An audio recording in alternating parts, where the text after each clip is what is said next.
Hey everyone, and welcome back. So today we're going to be reviewing ELECHEAD on the Nintendo Switch. Now this game is a 2D puzzle platformer with an extremely simplistic presentation. It was released on June 23rd of 2022, and it currently sells for $9.99 on the Nintendo Switch eShop. The game was developed and published by Nama Takahashi and has an overall download size of only 224 megabytes. Now, does this game do enough to deliver an electrifying experience? Well, that's what we're going to figure out in today's review. Just remember that if you are liking the content, one of the best ways to help support the channel, just hit that like button.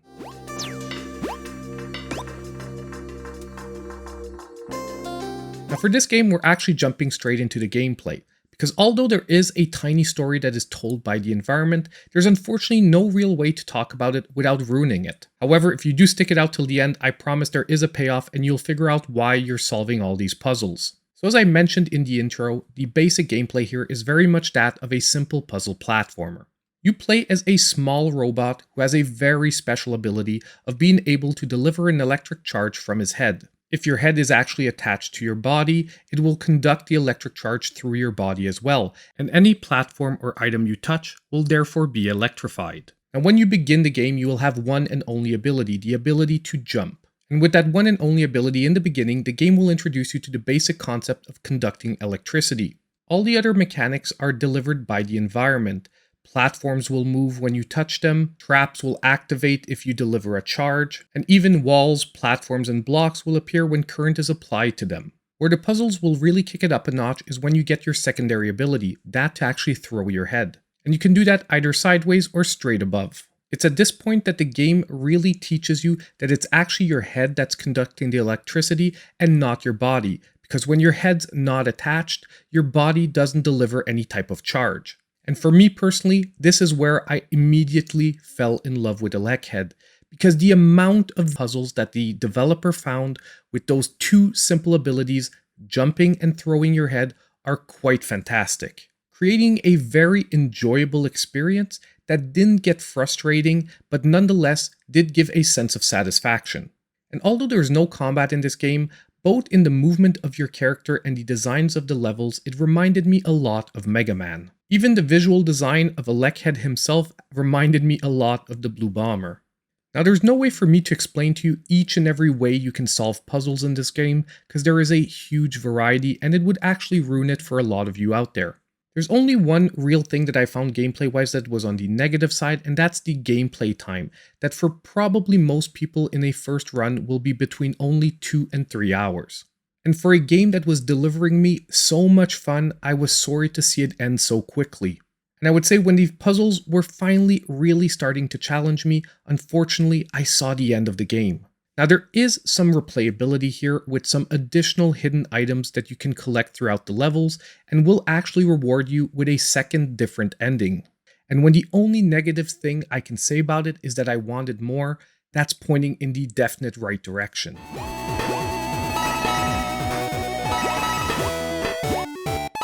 Now if we move to the controls. Now the controls in the game are very simple yet again, and I actually pretty much summed it all up in the gameplay. You have two simple abilities. You have the ability to jump and you have the ability to throw your head using the X button. It's also important to note that once you throw your head, you can still move your body independently.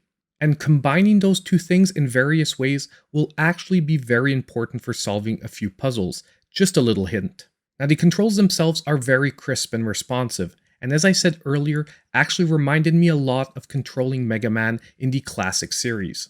Now you can use either the left joystick or the D-pad to move your character.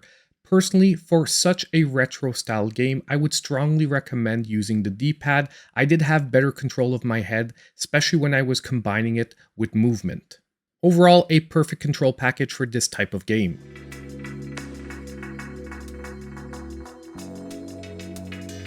Now if we move on to the graphics and sound. Now graphically, I think the first place your mind will go with this game is the old Game Boy Color. Using an overall monotone color scheme, however, with little splashes of color, especially to indicate which platforms are currently electrified. Now, a lot of people might say that this is a very simplistic design, and as I said earlier, the character design himself actually reminded me a lot of Mega Man as well, but there's sort of a pure perfection to this simple presentation. I don't know why, but this game seems like it chose the exact right graphical style for its type of gameplay. But I do think the presentation will be slightly polarizing. If you're into retro game style, you'll love this game. If you prefer games to look flashy and new, well then you might not be attracted by ELECHEAD's simple presentation. Now performance-wise, I don't think I need to say it for this type of game, but there were absolutely no performance issues graphically. Now for the sound in the game. Now the basic sound package in the game is that of an atmospheric soundtrack. The soundtrack itself will never overpower the gameplay. But I think even more important than the soundtrack behind the game are the sound effects here. Whether it be your feet hitting the different platforms, or the sound that your head makes when it bangs against the wall. I really think this game gives you a feeling of solitude and how you're a small robot in a huge space. I mean, every sound to me sounded almost like it was echoing because of the size of the environment and how small you are in it. Now, there are a few rare moments where the soundtrack will kick up a notch during some of the exposition elements.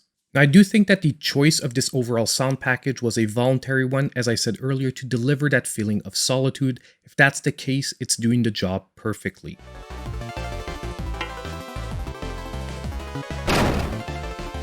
Now we get to the verdict. And if this is one of the first reviews of mine that you're watching, my full review scale is available down below in the description of the video. And in the case of ELECHEAD on the Nintendo Switch, I'm going to be giving it an 8.5, putting it on the high end of a great game. This game is the perfect example of being more than the sum of its parts. And it's almost a masterclass on how to design and develop a game without even having to put one word of text in it. And the game presents you with everything you need to solve every one of its puzzles through its environment.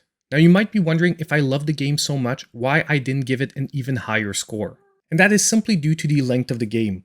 To give it a 9 or above, I would have needed about an extra hour or two of gameplay with just a little bit more depth to the puzzles. But nonetheless, sitting at an 8.5 and selling for $9.99, if you're into retro gaming, if you're into puzzle platformers, this is a definite game I would look to pick up. So now I want to hear from all of you. Are you going to be picking up ELECHEAD, and do you agree with this review? Let me know in the comments down below. And don't forget on the way out that if you did like the content, please consider hitting that like button, subscribing to the channel if you're not already, and clicking on that notification bell so you know when all my future content comes out. And as usual, I'll see you in my next video.